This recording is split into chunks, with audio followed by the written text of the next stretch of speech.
വാർത്തകളിലേക്ക് പോകാൻ നമുക്കറിയാം ഇന്ന് മൂന്നാം ചരമവാർഷികമാണ് മുൻ മുഖ്യമന്ത്രി കൂടിയായ ഉമ്മൻചാണ്ടിയുടേത്. മുതിർന്ന കോൺഗ്രസ് നേതാവും മുൻ മുഖ്യമന്ത്രിയുമായിരുന്ന ഉമ്മൻചാണ്ടിയുടെ മൂന്നാം ചരമവാർഷിക ദിനത്തിൽ അനുസ്മരണക്കുറിപ്പുമായി മുഖ്യമന്ത്രി വി ഡി സതീശൻ രംഗത്ത് വന്നിരുന്നു. ഏത് പ്രതിസന്ധിയിലും ഉമ്മൻചാണ്ടി എന്നൊരാൾ ഫോണിൻ്റെ അല്ലെങ്കിൽ ഒരു നിവേദനത്തിൻ്റെ മറുതലക്കിലുണ്ട് എന്നത് ലോകത്താകമാനമുള്ള മലയാളികളുടെ സ്വകാര്യ അഹങ്കാരമായിരുന്നു എന്നാണ് അദ്ദേഹം പറഞ്ഞത്. നമ്മളോടൊപ്പം ഇപ്പോൾ അഡ്വക്കേറ്റ് മായാദാസ്, രാഷ്ട്രീയ നിരീക്ഷകൻ, അദ്ദേഹം കൂടി ചേരുന്നുണ്ട് ഈ വിഷയവുമായി ബന്ധപ്പെട്ട്. എങ്ങനെ വിലയിരുത്താം നമുക്ക് മുൻ മുഖ്യമന്ത്രി ഉമ്മൻചാണ്ടിയെ? അദ്ദേഹം കടന്നുപോയിട്ട് 3 വർഷങ്ങൾ കഴിഞ്ഞിരിക്കുന്നു. പക്ഷേ ഇപ്പോഴും അദ്ദേഹത്തിൻ്റെ അനുസ്മരണ വളരെ ദീപ്തമായി തന്നെ സമൂഹത്തിൽ നിലകൊള്ളുന്നു എന്നാണല്ലോ നമുക്ക് മനസ്സിലാക്കാൻ കഴിയുന്നത്. ഉമ്മൻചാണ്ടി മരിച്ചിട്ട് 3 വർഷമായിരിക്കുന്നു. പക്ഷേ ഉമ്മൻചാണ്ടിയുടെ ഓർമ്മകൾ ഇന്നും നമ്മുടെ സമൂഹത്തിൽ നിലനിൽക്കുകയാണ്. ഉമ്മൻചാണ്ടി മന്ത്രിസഭ ജനങ്ങൾക്ക് ഒരുപാട് നന്മകൾ ചെയ്ത ഒരു മന്ത്രിസഭയായിരുന്നു. ഒരുപാട് കാരുണ്യങ്ങൾ, ജീവകാരുണ്യ പ്രവർത്തനങ്ങൾ സജീവമായി ചെയ്ത ഒരു രാഷ്ട്രീയ പ്രവർത്തകനും രാഷ്ട്രീയ നേതാവും ശ്രീ ഉമ്മൻചാണ്ടിയെ പോലെ വേറൊരാളില്ല എന്ന് നമുക്ക് പറയാൻ കഴിയും. ഞാൻ എൻ്റെ വ്യക്തിപരമായ അനുഭവത്തിൽ ഞാൻ ഇപ്പോഴും ഓർക്കുന്നു, എറണാകുളം ഗവൺമെന്റ് ലോ കോളേജിൽ നിന്നാണ് ഞാൻ LLB എടുത്തത്. എനിക്ക് ആ LLB എടുക്കാൻ സാഹചര്യം ഒരുക്കിയത് ശ്രീ ഉമ്മൻചാണ്ടി ആയിരുന്നു. കോഴിക്കോട് ലോ കോളേജിലാണ് എനിക്ക് ആദ്യമായി പ്രവേശനം ലഭിക്കുന്നത് 1996. അന്ന് ഉമ്മൻചാണ്ടി വെറും MLA മാത്രമാണ്. എനിക്ക് എറണാകുളം ലോ കോളേജിൽ പ്രവേശനം മാറ്റി കിട്ടിയാൽ മാത്രമേ എനിക്ക് ദിവസവും പോയി വരാൻ കഴിയുകയുള്ളൂ. ബഹുമാനനായ ഉമ്മൻചാണ്ടി നേരിട്ട് അന്നത്തെ ലോ കോളേജ് പ്രിൻസിപ്പളെ നേരിട്ട് ഫോണിൽ വിളിച്ചിട്ടാണ് എനിക്ക് എറണാകുളത്തേക്ക് ട്രാൻസ്ഫർ വാങ്ങി തന്നത്. ഞാൻ എൻ്റെ ഒരു ഉദാഹരണം പറഞ്ഞു എന്ന് മാത്രം. ഇതുമാതിരി 100 കണക്കിന് ഉദാഹരണങ്ങൾ ഒരുപാട് പേർക്ക്, ആയിരക്കണക്കിന് ആളുകൾക്ക് പറയാനുണ്ടാവും. അവരുടെ പ്രത്യേകിച്ച് ജീവകാരുണ്യ രംഗത്താണ് ഉമ്മൻചാണ്ടി ഏറ്റവും വലിയ മുഖമുദ്ര. രോഗം അനുഭവിക്കുന്ന ആളുകൾക്ക്, അസുഖബാധിതരായ ആളുകൾക്ക് അവരുടെ ജീവിതത്തിലെ പ്രശ്നങ്ങൾ പരിഹരിക്കാൻ ഉമ്മൻചാണ്ടി എന്നും ഇടപെട്ടിരുന്നു. ഒരു ഉദാഹരണം മാത്രം പറയാം. ശബരിമലയിൽ വെച്ച് ഒരാൾക്ക് നെഞ്ചുവേദന വരുന്നു, അയാൾ മരണപ്പെടുന്നു. അയാളുടെ ഡെത്ത് സർട്ടിഫിക്കറ്റ് കിട്ടണം. ആ ഡെത്ത് സർട്ടിഫിക്കറ്റ് ഇഷ്യൂ ചെയ്യാൻ ശബരിമലയിലെ അധികാരികൾ തയ്യാറാവുന്നില്ല. അദ്ദേഹം ഗുരുവായൂർ പോയിരുന്നു, ഗുരുവായൂരിലെ ആളുകൾ തയ്യാറാവുന്നില്ല. അദ്ദേഹത്തിന് ഓൺ പഞ്ചായത്ത് തയ്യാറാവുന്നില്ല. ഈ പ്രശ്നം സർക്കാരിന്റെ ശ്രദ്ധയിൽപ്പെട്ട ആ നിമിഷം തന്നെ ഉമ്മൻചാണ്ടി ഒരു ഗവൺമെന്റ് ഓർഡർ ഇറക്കി. എവിടെയാണോ മൃതദേഹം സംസ്കരിക്കുന്നത് ആ പഞ്ചായത്തിൽ നിന്ന് ഡെത്ത് സർട്ടിഫിക്കറ്റ് കിട്ടാവുന്ന ഒരു സംവിധാനം ഉമ്മൻചാണ്ടി ഉണ്ടാക്കി. ഉമ്മൻചാണ്ടി അത്തരം വലിയ ഒരു ആളായിരുന്നു. കാരണം ജനങ്ങൾക്ക് വേണ്ടി നന്മ ചെയ്ത നന്മയുടെ ഒരു പൂമരമായിരുന്നു ഉമ്മൻചാണ്ടി. അതുകൊണ്ടാണല്ലോ കേരളത്തിൽ ഇത്രമാത്രം ഒരു വിലാപയാത്ര ഉണ്ടായത്. 3 ദിവസം നീണ്ടു നിൽക്കുന്ന ലക്ഷക്കണക്കിന് ആളുകൾ പങ്കെടുത്ത ഒരു വിലാപയാത്ര നമ്മൾ കണ്ടത് ഉമ്മൻചാണ്ടിയുടെ കാര്യത്തിൽ മാത്രമാണ്. അത് ഉമ്മൻചാണ്ടിയുടെ മനുഷ്യ സ്നേഹമാണ്, ഉമ്മൻചാണ്ടിയുടെ ജീവകാരുണ്യ പ്രവർത്തനമാണ്. ഒരു പൊളിറ്റിക്കൽ വർക്കർ എങ്ങനെയാവണം എന്ന് എക്കാലത്ത് തീരുമാനിച്ചാൽ ഉമ്മൻചാണ്ടിയാണ്. തന്റെ പ്രവർത്തനവും തന്റെ ജീവിതവും ജനങ്ങൾക്ക് വേണ്ടി സമർപ്പിച്ചു എന്ന് മാത്രമല്ല, ജനങ്ങൾക്ക് വേണ്ടി 24 മണിക്കൂറും പ്രവർത്തിച്ചു എന്നുള്ളതാണ് ഉമ്മൻചാണ്ടിയുടെ ഏറ്റവും വലിയ പ്രത്യേകത. പലരും രാഷ്ട്രീയ പ്രവർത്തനം നടത്താറുണ്ട്, പൊതുപ്രവർത്തനം നടത്താറുണ്ട്. ആ പൊതുപ്രവർത്തനമെല്ലാം ഏതെങ്കിലും ഒരു ചെറിയ കാലഘട്ടത്തിൽ ചെറിയ അളവിലും ചെറിയ തോതിലുമാണ് അവരെല്ലാവരും ചെയ്യുക. പക്ഷെ ഉമ്മൻചാണ്ടി തന്റെ ജീവിതം മുഴുവൻ ജനങ്ങൾക്ക് വേണ്ടി മാറ്റിവെച്ചു. ജനങ്ങളുടെ നന്മയ്ക്ക് വേണ്ടിയായിരുന്നു അദ്ദേഹത്തിന്റെ പ്രവർത്തനം. അദ്ദേഹത്തിന്റെ കാറിൽ പലപ്പോഴും കയറാൻ തന്നെ ആളുകൾക്ക് സ്ഥലമുണ്ടാവില്ല.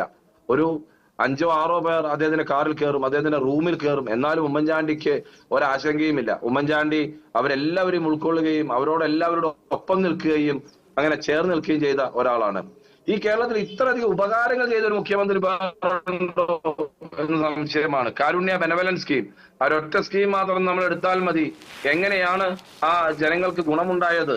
ജനങ്ങൾക്ക് ഇത്രയേറെ ഗുണമുണ്ടായ ഒരു പദ്ധതി. ഇന്ന് ആ പദ്ധതിയൊക്കെ പലതും നിന്നുപോയി. ഇടതുപക്ഷ ഗവൺമെന്റ് വന്നപ്പോൾ വീണ്ടും അത് പുനഃസ്ഥാപിക്കപ്പെടുമെന്നാണ് നമ്മൾ പ്രതീക്ഷിക്കുന്നത്. ഗവൺമെന്റിന്റെ സാമ്പത്തിക ബാധ്യത കാരണമാണ് അതെല്ലാം നിന്നുപോയത്. കാരുണ്യ ലോട്ടറി ഉണ്ടാക്കിയത്, ആ കാരുണ്യ ലോട്ടറി വഴി കാരുണ്യ ബെനവലൻസ് സ്കീം ഉണ്ടായത്, ക്യാൻസർ, ഡയാലിസിസ് ഉൾപ്പെടെയുള്ള മാരക രോഗങ്ങൾ നേരിടുന്ന ആളുകൾക്ക് ഒരു സഹായം എത്തിക്കാൻ വേണ്ടി ഉമ്മൻചാണ്ടി എടുത്ത ഒരു തീരുമാനം, ഇതെല്ലാം വളരെ പ്രശംസനീയമായ കാര്യങ്ങളാണ് എന്ന് പറയാതിരിക്കാൻ വയ്യ. ഉമ്മൻചാണ്ടിയുടെ ജീവിതത്തിലെ ഒരുപാട് കാര്യങ്ങൾ, നന്മകൾ, ഞാൻ നേരത്തെ പറഞ്ഞ മാതിരി നന്മകളുടെ ഒരു പൂമരമായിരുന്നു ഉമ്മൻചാണ്ടി. ഒരു വിദ്യാർത്ഥി സംഘടനാ പ്രവർത്തകനായിട്ട് അദ്ദേഹം പൊതുപ്രവർത്തനം ആരംഭിച്ചത്. ജീവിതം മുഴുവൻ KSUവിനും യൂത്ത് കോൺഗ്രസിനും വേണ്ടി മാറ്റിവെച്ചു. കരുണാകര മന്ത്രിസഭയിൽ തൊഴിൽ വകുപ്പ് മന്ത്രിയായി. അന്നാണ് ആദ്യമായി തൊഴിലില്ലായ്മ വേതനം എന്നൊരാശയം ഈ കേരളത്തിന്റെ മണ്ണിലുണ്ടായത്. അത് കഴിഞ്ഞ് പിന്നീട് അദ്ദേഹം AK ആന്റണി മന്ത്രിസഭയിൽ അംഗമായി. അങ്ങനെ പ്രവർത്തനങ്ങളിലെല്ലാം ഒപ്പം നിൽക്കുകയും ജനങ്ങളുടെ ഒപ്പം നിൽക്കുകയും ഒക്കെ ചെയ്ത ഒരു മഹത് വ്യക്തിത്വം. അത് കഴിഞ്ഞ് AK ആന്റണിയുടെ 2001 മുതൽ 2005 വരെയുള്ള കാലഘട്ടത്തിൽ ആ മന്ത്രിസഭയുടെ പകുതി വെച്ച് അദ്ദേഹം മുഖ്യമന്ത്രിയായി അധികാരത്തിൽ വരികയാണ്. ഒന്നാം ഉമ്മൻചാണ്ടി സർക്കാർ അധികാരത്തിൽ വരികയാണ്.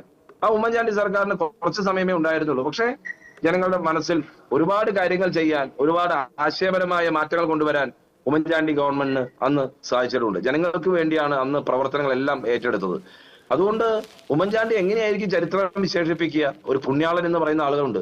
പുതുപ്പള്ളിയിലെ കല്ലറയിൽ ചെന്ന് പ്രാർത്ഥിച്ചാൽ എന്ത് കാര്യവും നടക്കും എന്ന് പറയുന്ന ആളുകളുണ്ട്. എന്ത് പ്രാർത്ഥനയും എന്ത് ആവശ്യവും സാധൂകരിക്കാൻ കഴിയുന്ന ഒന്നാണ് അവിടെ എന്ന് പറയുന്ന ആളുകളുണ്ട്. അതൊരു പക്ഷേ ആളുകളെ സംബന്ധിച്ചുള്ള ഒരു വിശ്വാസമായിരിക്കാം. അതിനപ്പുറം നമ്മൾ ഉമ്മൻചാണ്ടിയെ പറ്റി പഠിക്കുമ്പോൾ നമുക്ക് മനസ്സിലാക്കാൻ കഴിയുന്ന ഏറ്റവും വലിയ പ്രവർത്തനം എന്ന് പറയുന്നത് ആളുകൾക്ക് ഉമ്മൻചാണ്ടിയുള്ള താല്പര്യമാണ്. ഒരു ഡൈനാമിക് ലീഡർ ആയിരുന്നു ഉമ്മൻചാണ്ടി. എപ്പോഴും എപ്പോ വേണമെങ്കിലും ആളുകൾക്ക് കാണാൻ കഴിയുന്ന ഒരു നേതാവ്. അധികാരത്തിന്റെ കോട്ടകൊത്തളങ്ങളോ ദന്തഗോപുരങ്ങളോ ഒന്നുമില്ലാതെ ജനങ്ങളുമായി ബന്ധപ്പെട്ട് നിൽക്കുന്ന പ്രവർത്തകർ. റബ്ബർ കർഷകന്റെ കണ്ണുനീരൊപ്പിയ, രോഗികൾ കണ്ണുനീരൊപ്പിയ, പാലിയേറ്റീവ് കെയർ സജീവമാക്കിയ, കാരുണ്യ ബെനവലൻസ് സ്കീം കൊണ്ടുവന്ന, ജനങ്ങളോടൊപ്പം എന്നും നിന്ന ഒരു സർക്കാർ. സേവനാവകാശ നിയമവും വനാവകാശ നിയമവും എല്ലാം ഈ കേരളത്തിൽ നടപ്പിലാക്കാൻ വേണ്ടി UPA സർക്കാരിനോടൊപ്പം തന്നെ നിന്ന് മുൻകൈയെടുത്ത ഒരു ബഹുമാന്യനായ നേതാവായിരുന്നു ശ്രീ ഉമ്മൻചാണ്ടി. അപ്പൊ അതേ ഒരു KSUവിലൂടെ വളർന്നു വന്ന ഒരാൾ എന്നുള്ള നിലയ്ക്ക് തന്നെ വിദ്യാർത്ഥി രംഗത്തുള്ള അദ്ദേഹത്തിന്റെ പ്രവർത്തനം അത് പ്രത്യേകം എടുത്തു പറയണം. ആ പ്രവർത്തനമാണ് ഏറ്റവും വലുത്. വിദ്യാർത്ഥികളോട് എന്നും ഐക്യദാർഢ്യം പ്രഖ്യാപിച്ച ഒരാളായിരുന്നു ശ്രീ ഉമ്മൻചാണ്ടി. ഘട്ടഘട്ടമായി മദ്യനിരോധനം നടപ്പിലാക്കുമെന്ന UDFന്റെ ആശയം നടപ്പിലാക്കാൻ വേണ്ടി ആദ്യഘട്ടങ്ങളിൽ അദ്ദേഹം നന്നായി പരിശ്രമിച്ചിരുന്നു. പിൽക്കാലത്ത് അത് നടന്നില്ല. ബാറുകൾക്ക് അംഗീകാരം കൊടുക്കേണ്ട ഒരു സാഹചര്യം ഉണ്ടായി. അവസാനം ആ ബാറുകൾക്ക് തന്നെ എല്ലാം താഴു വീണു. കേരളത്തിൽ 49 ബാറുകൾ മാത്രമായി. കേരളത്തിലെ സമാധാനം തന്നെ തിരിച്ചു വന്നു ഉമ്മൻചാണ്ടി മന്ത്രിസഭയുടെ കാലഘട്ടത്തിൽ. ചിലപ്പോൾ ചില തീരുമാനങ്ങൾ സമ്മർദ്ദം വഴി എടുക്കേണ്ട തീരുമാനങ്ങളായിരിക്കും. പക്ഷെ ആ തീരുമാനത്തിന്റെ ഫലമായി എല്ലാം തിരിച്ചു വരുന്ന ഒരു സാഹചര്യം ഉണ്ടായി. കേരളത്തിന്റെ മണ്ണിൽ തന്നെ ബാറുകൾ നിർത്തിയപ്പോൾ ഉണ്ടായ ഒരു വലുത് ഈ ആരോഗ്യ മേഖലയിൽ വലിയ മാറ്റമുണ്ടായി. ഉദ്യോഗസ്ഥന്മാർക്ക് ഇടയിൽ തന്നെ ഒരു വലിയ മാറ്റമുണ്ടായി. എല്ലാവർക്കും മദ്യം കൊടുക്കണം എന്നുള്ള രീതി മാറി. മദ്യം ഒരു വിപത്താണ് എന്നൊരു സാമൂഹ്യ അവബോധം ജനങ്ങളുടെ ഇടയിൽ ഉണ്ടാക്കുന്നതിൽ ഉമ്മൻചാണ്ടി വിജയിച്ചു. അങ്ങനെ ഉമ്മൻചാണ്ടി എന്നും ഒരു പ്രേരക ശക്തിയായിരുന്നു. ഉമ്മൻചാണ്ടി ആ മദ്യത്തിനെതിരായിട്ടുള്ള ഒരു വലിയ ഗവൺമെന്റ് ഷാപ്പുകൾ അടച്ചുപൂട്ടിയതിന്റെ ഭാഗമായി, മദ്യ ഷാപ്പുകളും ബാറുകളും അടച്ചുപൂട്ടിയതിന്റെ ഭാഗമായിട്ട് ഉണ്ടായിട്ടുള്ളത് ക്രിമിനൽ രംഗത്ത് വലിയ കുറവ് വന്നു. ഉമ്മൻചാണ്ടി ഒരു എഴുത്തുകാരനോ ഒരു വലിയ പ്രഭാഷകനോ പ്രസംഗകനോ സാംസ്കാരിക പ്രവർത്തനോ ഒന്നുമല്ലെങ്കിൽ പോലും താൻ ചെയ്യുന്ന പ്രവർത്തനം ജനങ്ങളിലേക്ക് എത്തണം എന്ന തീരുമാനം ഉണ്ടായിരുന്നു. അതായിരുന്നു ജനസമ്പർക്ക പരിപാടി. UN അവാർഡ് വരെ നേടിയ ജനസമ്പർക്ക പരിപാടി. രാവിലെ മുതൽ വൈകുന്നേരം വരെ നിൽക്കുകയാണ് ഉമ്മൻചാണ്ടി. കാലത്ത് ഉദ്യോഗസ്ഥന്മാർ തളരുന്നു, ആളുകൾ തളരുന്നു. ഞാൻ ഇപ്പോഴും ഓർക്കുന്നു, തൃശ്ശൂർ തെക്കിൻകാട് മൈതാനിയിൽ ഉമ്മൻചാണ്ടിക്കെതിരെ പ്രകടനം നടത്താൻ വന്ന ആളുകൾ, അവരവസാനം കഴിഞ്ഞ് MLA ഉൾപ്പെടെ, ഇടതുപക്ഷത്തിന് MLA ഉൾപ്പെടെ പലരുടെയും ആനുകൂല്യങ്ങൾക്ക് വേണ്ടി ഉമ്മൻചാണ്ടി സമീപിച്ചത് ഇന്നും എന്റെ മനസ്സിൽ നിൽക്കുന്ന നീറുന്ന ഓർമ്മകളാണ്. ചെറുതുരുത്തിയിൽ നിന്ന് 3 കണ്ണു കാണാത്ത 3 സ്ത്രീകൾ, ആ 3 പെൺകുട്ടികൾ, ആ പെൺകുട്ടികളുടെ ഉമ്മയും കൂടി വന്ന് ഉമ്മൻചാണ്ടിയെ കണ്ട് അഭ്യർത്ഥന പറഞ്ഞപ്പോൾ ഉമ്മൻചാണ്ടി അപ്പോൾ തന്നെ ഒപ്പിട്ട് കൊടുക്കുകയാണ്. അവർക്ക് പെൻഷൻ അനുവദിക്കുകയാണ്. എല്ലാം നിയമം വഴിയാണോ? എല്ലാം നിയമം വഴിയാണോ പാലിക്കേണ്ടത്? അല്ല, നിയമം വഴി അല്ലാത്തതുമുണ്ട് എന്ന് തിരിച്ചറിഞ്ഞ ഒരാളാണ് ഉമ്മൻചാണ്ടി. അതാണ് ഉമ്മൻചാണ്ടിയുടെ ജീവിതത്തിലെ ഏറ്റവും വലിയ പ്രത്യേകത. ഉമ്മൻചാണ്ടിയാക്കി മാറ്റുന്നത് ലാളിത്യമാണ്. ഉമ്മൻചാണ്ടിയാക്കി മാറ്റുന്നത് ഗാന്ധിസമാണ്. ഉമ്മൻചാണ്ടിയാക്കി മാറ്റുന്നത് വിദ്യാർത്ഥി പ്രവർത്തനമാണ്.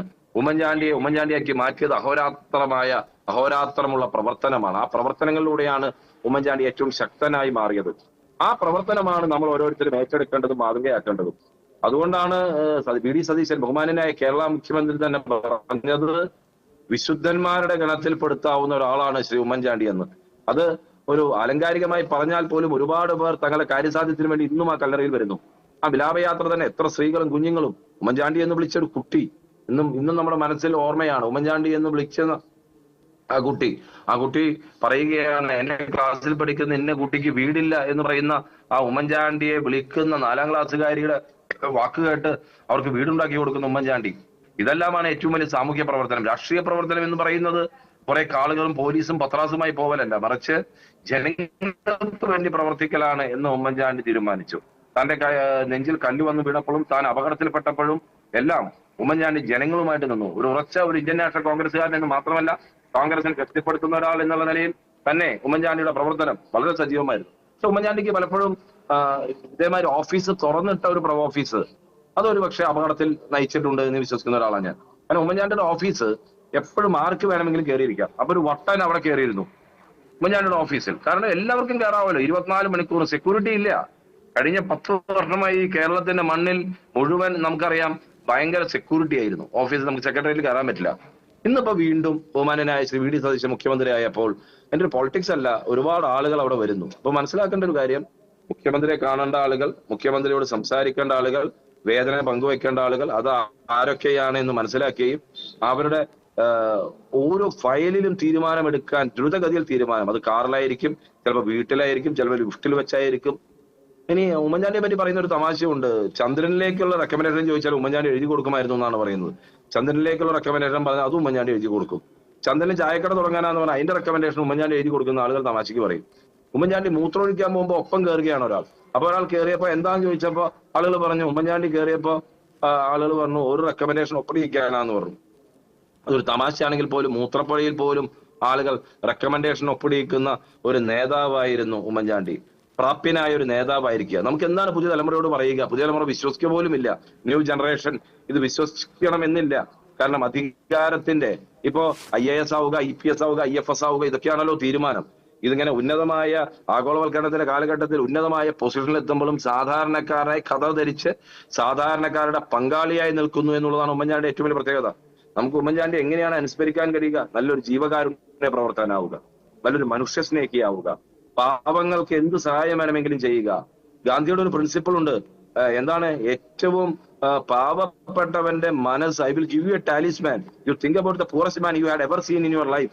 നിങ്ങളുടെ ജീവിതത്തിൽ നിങ്ങൾ കണ്ടിട്ടുള്ള ഏറ്റവും പാവപ്പെട്ടവന്റെ മുഖം നിങ്ങളൊന്ന് ആലോചിക്കണം, എന്നിട്ട് വേണം പ്രവർത്തിക്കണം എന്ന് പറയുന്ന ആ ആശയമാണ് എപ്പോഴും ഉമ്മൻചാണ്ടിയുടെ പ്രവർത്തനം നമുക്ക് കാണാൻ കഴിയുക. ഉറച്ച ഗാന്ധിയനായ, ഉറച്ച ജനാധിപത്യവാദിയായ, ഉറച്ച മതേതരവാദിയായ ഉമ്മൻചാണ്ടി, AK ആന്റണിയുടെ പിന്നിൽ നിഴൽ പോലെ നിന്നിരുന്ന ഉമ്മൻചാണ്ടി. ആ ഉമ്മൻചാണ്ടിയാണ് ഏറ്റവും വലിയ ധനകാര്യ വകുപ്പ് മന്ത്രിയായിരുന്ന ഉമ്മൻചാണ്ടി, തൊഴിൽ വകുപ്പ് മന്ത്രിയായിരുന്ന ഉമ്മൻചാണ്ടി. ആ ഉമ്മൻചാണ്ടിയാണ് ഏറ്റവും ശക്തനായ ഒരു നേതാവായി ഈ കേരളത്തിന്റെ മണ്ണിൽ, കേരളത്തിന്റെ മനസ്സിൽ എന്നും സ്ഥാനമുണ്ട്. ആചന്ദ്രതാരം സ്ഥാനമുള്ള ഒരു മഹാനായ നേതാവാണ് ഉമ്മൻചാണ്ടി എന്നുള്ളതാണ് നമുക്ക് ഉമ്മൻചാണ്ടിയെ പറ്റി പറയാൻ കഴിയുക. ഉമ്മൻചാണ്ടി ഒരിക്കലും അസ്തമിക്കുന്നില്ല. ഉമ്മൻചാണ്ടി എന്ന ശുഭ്രനക്ഷത്രം ഇന്നും പൊതുപ്രവർത്തകർക്ക് വഴികാട്ടുന്നു. ഇന്നും ജീവിതത്തിൽ പ്രതിസന്ധിയിലെത്തുമ്പോൾ എന്ത് ചെയ്യണമെന്നറിയാതെ വിഷമിച്ചു നിൽക്കുന്ന നാൽക്കവലിൽ നിൽക്കുമ്പോൾ ഉമ്മൻചാണ്ടിയുടെ ആത്മാവ് നമ്മളെ വഴികാട്ടുന്നുണ്ടാവും. നന്മയുടെ പ്രവർത്തനമാവാൻ, നന്മയുടെ കാവലാളാവാൻ, നന്മയുടെ വിളക്കുമരമാവാൻ.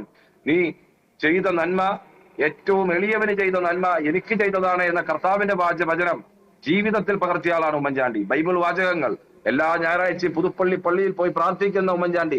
ആ ഞായറാഴ്ചകളിൽ അവിടെ കാണാൻ വരുന്ന, തന്നെ വീട്ടിൽ കാണാൻ വരുന്ന ആളുകളെ മുഴുവൻ ഹൃദയത്തിൽ സ്വീകരിച്ച ഉമ്മൻചാണ്ടി. തിരുവനന്തപുരത്ത് വീടിന് പോലും പുതുപ്പള്ളി എന്ന് പേരിട്ട ഉമ്മൻചാണ്ടി. ആ നിരവധി തവണ പുതുപ്പള്ളിയിൽ നിന്ന് വിജയിച്ച, തുടർച്ചയായി പരാജയമറിയാതെ വിജയിച്ച ഉമ്മൻചാണ്ടി. ആ ഉമ്മൻചാണ്ടിയുടെ ജീവിതത്തിലെ ഏറ്റവും വലിയ വിജയം എന്ന് പറയുന്നത് ജനകീയതയാണ്. ജനങ്ങൾക്കൊപ്പം നിന്നാൽ വിജയമുണ്ടാവും എന്നുള്ളതാണ് ഉമ്മൻചാണ്ടിയുടെ ഏറ്റവും വലിയ നേട്ടം. നമുക്ക് ചെയ്യാൻ കഴിയുക ഉമ്മൻചാണ്ടിയുടെ മാതൃക പിന്തുടർന്ന്, ജനങ്ങളോടൊപ്പം നിന്ന്, ആദർശ രാഷ്ട്രീയത്തിന്റെ പാത പിന്തുടർന്ന് മുന്നോട്ട് പോകാൻ എന്നൊരു പ്രതിജ്ഞയാണ് നമുക്ക് എല്ലാവർക്കും എടുക്കാൻ കഴിയുക. അതാണ് ഉമ്മൻചാണ്ടിക്കുള്ള ഏറ്റവും വലിയ ആദരാഞ്ജലിയും. ഇന്ന് നടക്കാതെ പോകുന്നതും അതാണ്. രോഗികൾ വിഷമിക്കുന്നു, പലപ്പോഴും പലതരത്തിലുള്ള ആളുകൾ വിഷമിക്കുമ്പോഴും അവരുടെ കൂടെ നിൽക്കുന്ന ഒരു രാഷ്ട്രീയ പ്രവർത്തനവും പൊതുപ്രവർത്തനവും ഏറ്റെടുക്കാൻ ഉമ്മൻചാണ്ടിയുടെ ഓർമ്മകൾ നമ്മെ പ്രചോദനം നൽകട്ടെ എന്നാണ് എൻ്റെ മനസ്സിലുള്ള പ്രാർത്ഥനയും ആഗ്രഹവും. വളരെ നന്ദി അങ്ങ് ഈ വിഷയവുമായി ബന്ധപ്പെട്ട് ഞങ്ങളോട് സംസാരിച്ചതിന്. അഡ്വക്കേറ്റ് മായാദാസ് അദ്ദേഹം ആണ് ഈ വിഷയവുമായി ബന്ധപ്പെട്ട് നമ്മളോട് സംസാരിച്ചത്. ഉമ്മൻചാണ്ടിയുമായി ബന്ധപ്പെട്ട മറ്റൊരു റിപ്പോർട്ടിലേക്ക്